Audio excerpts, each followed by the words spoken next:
मीका भविष्यवक्ता की पुस्तक अध्याय 1। मीका भविष्यवक्ता की पुस्तक अध्याय 1। यहोवा का वचन जो यहूदा के राजा योताम, आहाज और हिजकिय्याह के दिनों में मीका मोरेशेती को पहुंचा, जिसको उसने शोमरोन और यरूशलेम के विषय में पाया। हे जाति जाति के सब लोगों, सुनो। हे पृथ्वी, तू उस सब समेत जो तुझ में है ध्यान धर। और प्रभु यहोवा तुम्हारे विरुद्ध वरन परमेश्वर अपने पवित्र मंदिर में से तुम पर साक्षी दे। क्योंकि देख, यहोवा तो अपने पवित्र स्थान से बाहर निकलता है, और वह उतरकर पृथ्वी के ऊंचे स्थानों पर चलेगा, और पहाड़ उसके नीचे ऐसे गल जाएंगे और तराई ऐसे फटेंगी, जैसे मोम आग की आंच से, और पानी जो घाट से नीचे बहता है। यह सब याकूब के अपराध और इस्राएल के घराने के पाप के कारण से होता है। याकूब का अपराध क्या है? क्या सामरिया नहीं? और यहूदा के ऊंचे स्थान क्या है? क्या यरूशलेम नहीं? इस कारण मैं सामरिया को मैदान के खेत का ढेर कर दूंगा और दाख का बगीचा बनाऊंगा, और मैं उसके पत्थरों को खंड में लुढ़का दूंगा, और उसकी नेव उखाड़ दूंगा, और उसकी सब खुदी हुई मूर्तें टुकड़े टुकड़े की जाएगी। और जो कुछ उसने छिनाला करके कमाया है, वह आग में भस्म किया जाएगा, और उसकी सब प्रतिमाओं को मैं चकनाचूर करूंगा, क्योंकि छिनाले की ही कमाई से तो उसने उनको संचय किया है, और वह फिर छिनाले की सी कमाई ही को हो जाएगी। इस कारण मैं छाती पीट पीट कर हाय हाय करूंगा। मैं लुटासा और नंगा चला फिरा करूंगा। मैं गिदड़ों की नाई चिल्लाऊंगा और शुतुरमुर्गों की नाई रोऊंगा, क्योंकि उसके घाव असाध्य है, और विपत्ति यहूदी पर भी आ पड़ी, वरन वह मेरे जात भाइयों पर पकड़कर यरूशलेम के फाटक तक पहुंच गई है। गात नगर में इसकी चर्चा मत करो और मत रो। बेत अपरा में धूलि में लोटपोट करो। हे शापिर की रहने वाली नंगी होकर निर्लज्ज चली जा। सानान की रहने वाली नहीं निकल सकती। बेतेसेल के रोने पीटने के कारण उसका शरण स्थान तुमसे ले लिया जाएगा, क्योंकि मारोत की रहने वाली तो कुशल की बाट जोहते जोहते तड़प गई है, क्योंकि यहोवा की ओर से यरूशलेम के फाटक तक विपत्ति आ पहुंची है। हे लाकिश की रहने वाली, अपने रथों में वेग चलने वाले घोड़े जोत। तुझी से सियोन की प्रजा के पाप का आरंभ हुआ, क्योंकि इस्राएल के अपराध भी तुझी में पाए गए। इस कारण तू गाद के मोर्शेत को दान देकर दूर कर देगा, क्योंकि अकजीब के घर से इस्राएल के राजा धोखा ही खाएंगे।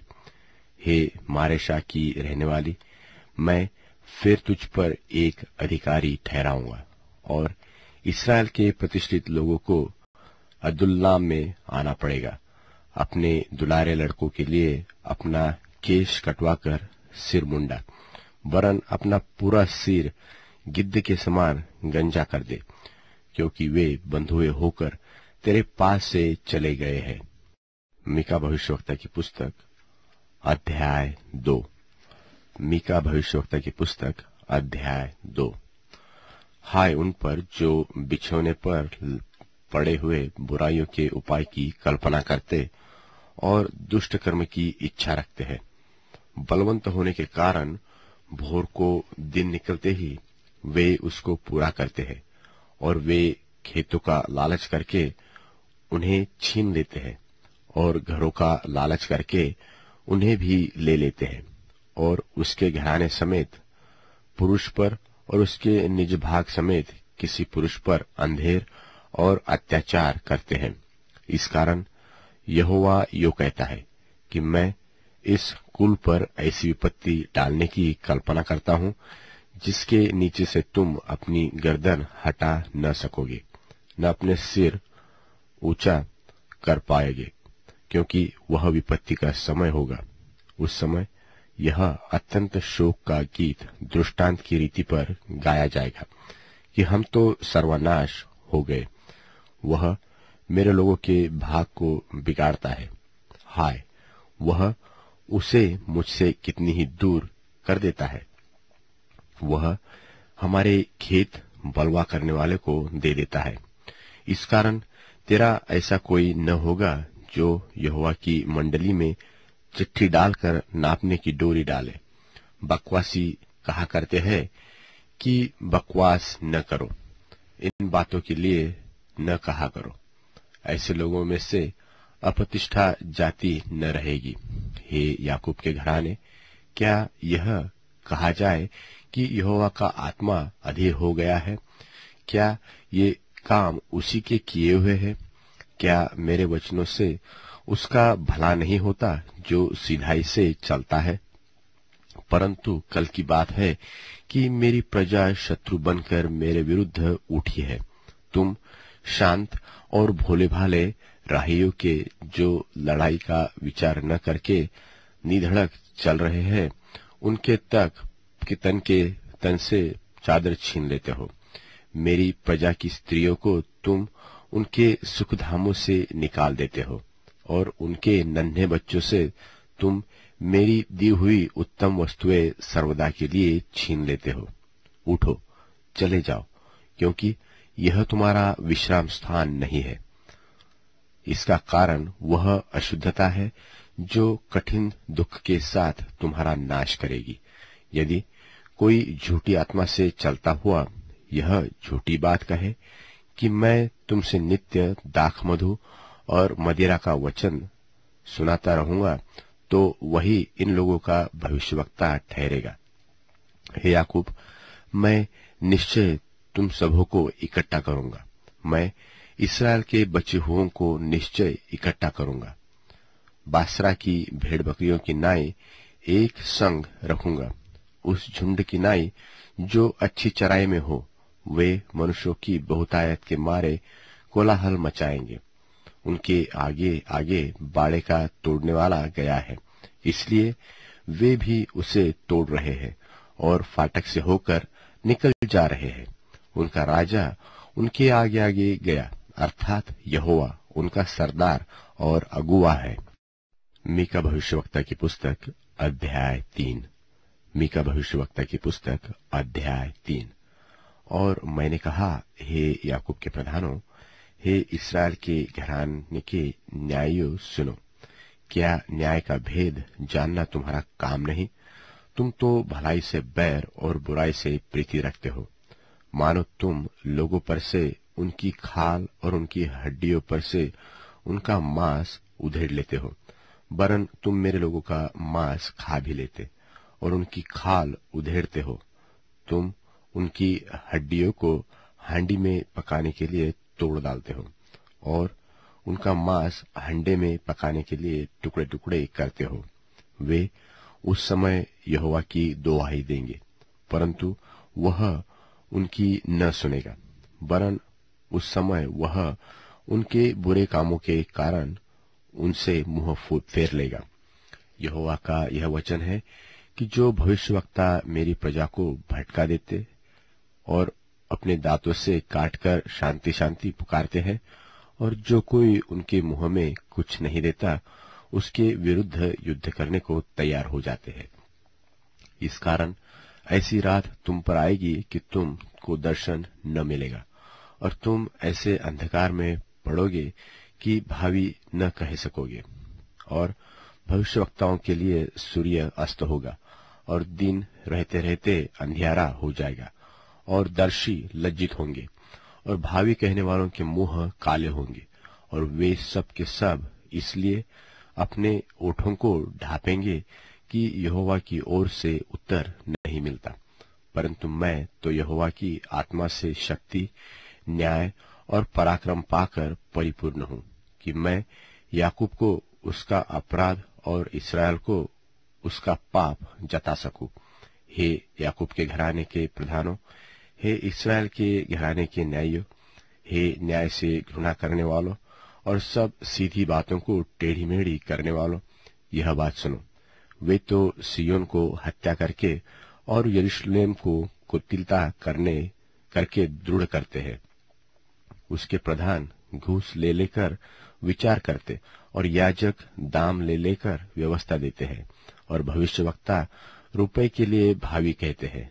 तो भी वे यह कहकर यहोवा पर भरोसा रखते हैं कि यहोवा हमारे बीच में तो है, इसलिए कोई विपत्ति हम पर न आएगी। इस कारण तुम्हारे हेतु सिय्योन जोत कर खेत बनाया जाएगा और यरूशलेम डीह ही डीह हो जाएगा, और जिस पर्वत पर भवन बना है वह वन के ऊंचे स्थान सा हो जाएगा। मीका भविष्यवक्ता की पुस्तक अध्याय 4। मीका भविष्यवक्ता की पुस्तक अध्याय 4। अंत के दिनों में ऐसा होगा कि यहोवा के भवन का पर्वत सब पहाड़ों पर दृढ़ किया जाएगा और सब पहाड़ियों से अधिक ऊंचा किया जाएगा, और हरेक जाति के लोग धारा की नाई उसकी ओर चलेंगे, और बहुत जातियों के लोग जाएंगे और आपस में कहेंगे कि आओ हम यहोवा के पर्वत पर चढ़कर याकूब के परमेश्वर के भवन में जाए। तब वह हमको अपने मार्ग सिखाएगा और हम उसके पथों पर चलेंगे, क्योंकि यहोवा की व्यवस्था सिय्योन से और उसका वचन यरूशलेम से निकलेगा। वह बहुत देशों के लोगों का न्याय करेगा और दूर दूर तक की सामर्थी जातियों के झगड़ों को मिटाएगा। सो वे अपनी तलवारें पीट कर हल के फाल और अपने भालों को हंसिया बनाएंगे। तब एक जाति दूसरे के विरुद्ध तलवार न चलाएगी और लोग आगे को युद्ध विद्या न सीखेंगे, वरन वे अपनी अपनी दाखलता और अंजीर के वृक्ष तले बैठा करेंगे और कोई उनको न डराएगा। सेनाओं के यहोवा ने यही वचन दिया है। सब राज्यों के लोग तो अपने अपने देवता का नाम लेकर चलते हैं, परंतु हम लोग अपने परमेश्वर यहोवा का नाम लेकर सदा सर्वदा चलते रहेंगे। यहोवा की यह वाणी है कि उस समय मैं प्रजा के लंगड़ों और बरबस निकाले हुओं को और जिनको मैंने दुख दिया है उन सबको इकट्ठे करूंगा, और मैं लंगड़ों को बचा रखूंगा और दूर किए हुओं को एक सामर्थी जाति कर दूंगा, और यहोवा उन पर सिय्योन पर्वत के ऊपर से सदा राज्य करता रहेगा। और हे एदेर के गुम्मट, हे सिय्योन की पहाड़ी, पहली प्रभुता अर्थात यरूशलेम का राज्य तुझे मिलेगा। अब तू क्यों चिल्लाती है? क्या तुझ में कोई राजा नहीं रहा? क्या तेरा युक्ति करने वाला नाश हो गया, जिससे जच्चा स्त्री की नाई तुझे पीड़ा उठती है? हे सिय्योन की बेटी, जच्चा स्त्री की नाई पीड़ा उठाकर उत्पन्न कर, क्योंकि अब तू गढ़ी में से निकलकर मैदान में बसेगी, वरन बाबुल तक जाएगी, वही तू छुड़ाई जाएगी, अर्थात वही यहोवा तुझे तेरे शत्रुओं के वश से छुड़ाएगा। और अब बहुत सी जातियां तेरे विरुद्ध इकट्ठा होकर तेरे विषय में कहेगी कि सिय्योन अपवित्र की जाए और हम अपनी आंखों से उसको निहारें, परंतु वे यहोवा की कल्पनाएं नहीं जानते, न उसकी युक्ति समझते हैं कि वह उन्हें ऐसा बटोर लेगा जैसे खलिहान में पूले बटोरे जाते हैं। हे सिय्योन, उठ और दाव, मैं तेरे सिंगों को लोहे के और तेरे खुरों को पीतल के बना दूंगा, और तू बहुत सी जातियों को चूर चूर करेगी और उनकी कमाई यहोवा को और उनकी संपत्ति पृथ्वी के प्रभु के लिए अर्पण करेगी। मीका भविष्यवक्ता की पुस्तक अध्याय 5। मीका भविष्यवक्ता की पुस्तक अध्याय 5। अब हे बहुत दलों की स्वामिनी, दल बांध बांध कर इकट्ठी हो, क्योंकि उसने हम लोगों को घेर लिया है। वे इसराइल के न्यायी के गाल पर सोटा मारेंगे। हे बेथलेहेम एप्राता, यदि तू ऐसा छोटा है कि यहूदा के हजारों में गिना नहीं जाता, तो भी तुझ में से मेरे लिए एक पुरुष निकलेगा जो इसराइलियों में प्रभुता करने वाला होगा, और उसका निकलना प्राचीन काल से वरन अनादि काल से होता आया है। इस कारण वह उनको उस समय तक त्यागे रहेगा जब तक जच्चा उत्पन्न न करे। तब इसराइलियों के पास उसके बचे हुए भाई लौटकर उनसे मिल जाएंगे, और वह खड़ा होकर यहोवा की दी हुई शक्ति से और अपने परमेश्वर यहोवा के नाम के प्रताप से उनकी चरवाही करेगा, और वे बैठे रहेंगे, क्योंकि अब वह पृथ्वी की छोर तक महान ठहरेगा, और वह शांति का मूल होगा। जब अश्शूरी हमारे देश पर चढ़ाई करे और हमारे राजभवनों में पांव धरे, तब हम उनके विरुद्ध 7 चरवाहे वरन 8 प्रधान मनुष्य खड़े करेंगे, और वे अश्शूर के देश को वरन पैठाव के स्थानों तक निम्रोद के देश को तलवार चलाकर मार लेंगे।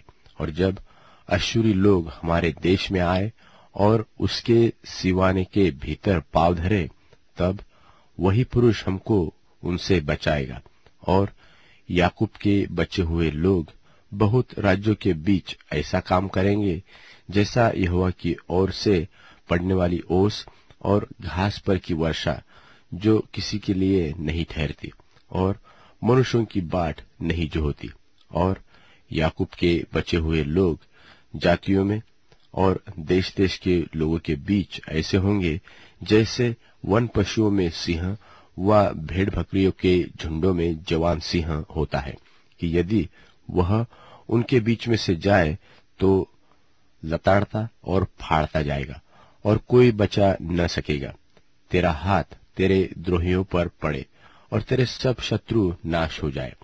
यहोवा की यह वाणी है कि उस समय मैं तेरे घोड़ों को तेरे बीच में से नाश करूंगा, और तेरे रथों का विनाश करूंगा, और मैं तेरे देश के नगरों को भी नाश करूंगा, और तेरे किलों को ढा दूंगा, और मैं तेरे तंत्र मंत्र नाश करूंगा, और तुझमें टोना के आगे को न रखेंगे।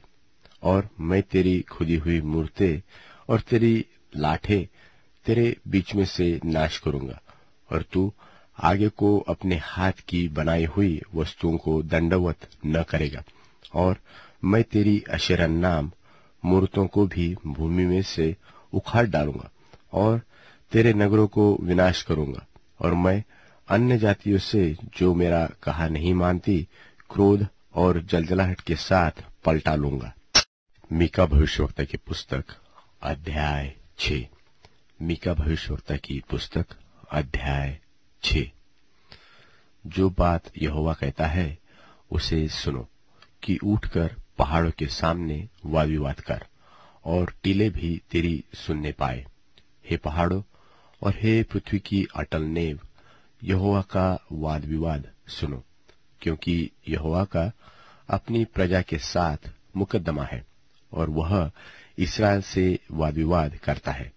हे मेरी प्रजा, मैंने तेरा क्या किया और क्या करके तुझे उकता दिया है? मेरे विरुद्ध साक्षी दे।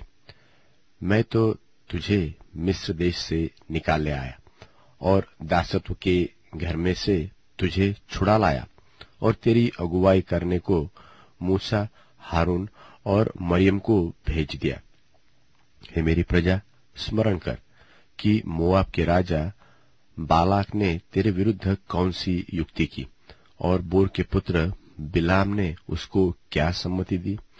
और शित्तीम से गिलगाल तक की बातों का स्मरण कर, जिससे तू यहोवा के धर्म के काम समझ सके। मैं क्या लेकर यहोवा के सन्मुख आऊं और ऊपर रहने वाले परमेश्वर के सामने झुकूं?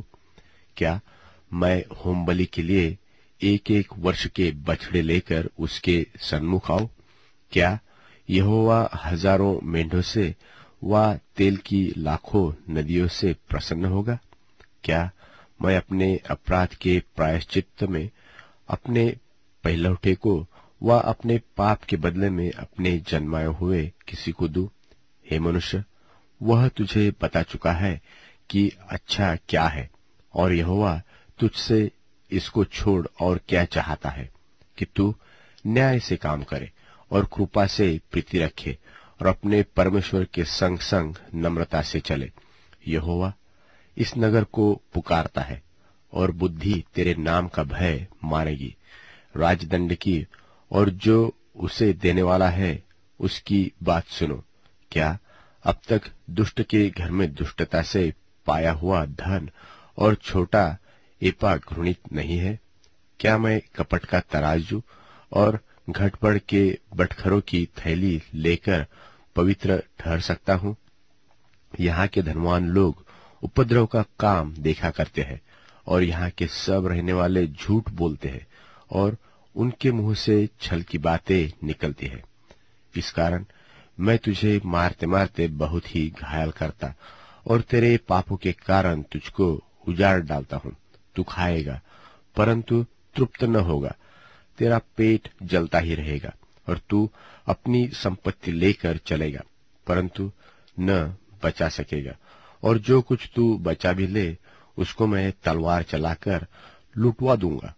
तू बोएगा परंतु लवेगा नहीं, तू जलपाई का तेल निकालेगा परंतु लगाने न पाएगा, और दाख रौंदेगा परंतु दाख मधु पीने न पाएगा, क्योंकि वे उम्री की विधियों पर और अहाब के घराने के सब लोग कामों पर चलते हैं और उनकी युक्तियों के अनुसार तुम चलते हो। इसलिए मैं तुझे उजाड़ दूंगा और इस नगर के रहने वालों पर ताली बजाऊंगा और तुम मेरी प्रजा की नामधराई सहोगे। मीका भविष्यवक्ता की पुस्तक अध्याय 7। मीका भविष्यवक्ता की पुस्तक अध्याय 7। हाय मुझ पर, क्योंकि मैं उस जन के समान हो गया हूँ जो धूपकाल में फल तोड़ने पर व रही हुई दाख बीनने के समय के अंत में आ जाए। मुझे तो पक्की अंजीरों की लालसा थी, परंतु खाने के लिए कोई गुच्छा नहीं रहा। भक्त लोग पृथ्वी पर से नाश हो गए हैं और मनुष्यों में एक भी सीधा जन नहीं रहा। वे सब के सब हत्या के लिए घात लगाते और जाल लगाकर अपने अपने भाई का अहेर करते हैं। वे अपने दोनों हाथों से भली भांति बुराई करते हैं। हाकिम तो कुछ मांगता और न्यायी घूस लेने को तैयार रहता है, और रईस मन की दुष्टता वर्णन करता है। इसी प्रकार से वे सब मिलकर चालसाजी करते हैं। उनमें से जो उत्तम से उत्तम है वह कटीली झाड़ी के समान दुखदायी है, जो सीधे से सीधा है वह कांटे वाले बाड़े से भी बुरा है। तेरे पहरुओं का कहा हुआ दिन अर्थात तेरे दंड का दिन आ गया है। अब वे शीघ्र चौंधिया जाएंगे। मित्र पर विश्वास मत करो, परम मित्र पर भी भरोसा मत रखो। वरन अपनी अर्धांगिनी से भी संभल कर बोलना, क्योंकि पुत्र पिता का अपमान करता और बेटी माता के और पतोह सास के विरुद्ध उठती है, और एक एक जन के घर ही के लोग उसके शत्रु होते हैं। परंतु मैं यहोवा की ओर ताकता रहूंगा। मैं अपने उद्धारकर्ता परमेश्वर की बाट जोहता रहूंगा। मेरा परमेश्वर मेरी सुनेगा। हे मेरी बैरिन, मुझ पर आनंद मत कर, क्योंकि जो ही मैं गिरूंगा त्यों ही उठूंगा, और जो ही मैं अंधकार में पड़ूंगा त्यों ही यहोवा मेरे लिए ज्योति का काम देगा। मैंने जो यहोवा के विरुद्ध पाप किया, इस कारण मैं उस समय तक उसके क्रोध को सहता रहूंगा, जब तक कि वह मेरा मुकदमा लड़कर मेरा न्याय न चुकाए। उस समय वह मुझे उजियाले में निकाल ले आएगा और मैं उसका धर्म देखूंगा। तब मेरी बैरिन जो मुझसे यह कहती है कि तेरा परमेश्वर यहोवा कहाँ रहा, वह भी उसे देखेगी और लज्जा से मुंह ढांपेगी कि मैं अपनी आंखों से उसे देखूंगा। तब वह सड़कों की कीच किनाई लताड़ी जाएगी। तब तेरे बाड़ के बांधने के दिन उसकी सीमा बढ़ाई जाएगी। उस दिन अश्शूर से और मिस्र के नगरों से और मिस्र और महानद के बीच के और समुद्र और पहाड़ के बीच के देशों से लोग तेरे पास आएंगे। तो भी यह देश अपने रहने वालों के कामों के कारण उजाड़ हो जाएगा, उजाड़ हो रहेगा। अपनी प्रजा की अर्थात अपने निज भाग की भेड़ बकरियों की जो करमेल के वन में अलग बैठती है, तू लाठी लिए हुए चरवाही कर। वे पूर्वकाल की नाई बाशान और गिलाद में चरा करे, जैसे कि मिस्र देश से तेरे निकल आने के दिनों में, वैसे ही अब मैं उसको अद्भुत काम दिखाऊंगा। अन्य जातियां देखकर अपने सारे पराक्रम के विषय में लजाएंगी। वह अपने मुंह को हाथ से छिपाएगी और उनके कान बहरे हो जाएंगे। वे सर्प की नाई मिट्टी चटेगी और भूमि पर रेंगने वाले जंतुओं की भांति अपने कांटों में से कांपती हुई निकलेंगी। वे हमारे परमेश्वर यहोवा के पास थरथराती हुई आएंगी। हाँ, वे मुझसे डरेंगी। तेरे समान ऐसा ईश्वर कहाँ है जो अधर्म को क्षमा करे और अपने निज भाग के बचे हुओं के अपराध से आनाकानी करे। वह अपने क्रोध को सदा बनाए नहीं रखता, क्योंकि वह करुणा से प्रीति रखता है। वह फिरकर हम पर दया करेगा और हमारे अधर्म के कामों को लताड़ डालेगा। तू उनके सब पापों को गहरे समुद्र में डाल देगा। तू याकूब के विषय में वह सच्चाई और इब्राहिम के विषय में वह करुणा पूरी करेगा, जिसकी शपथ तू हमारे पितरों से प्राचीन काल के दिनों से लेकर अब तक खाता आया है।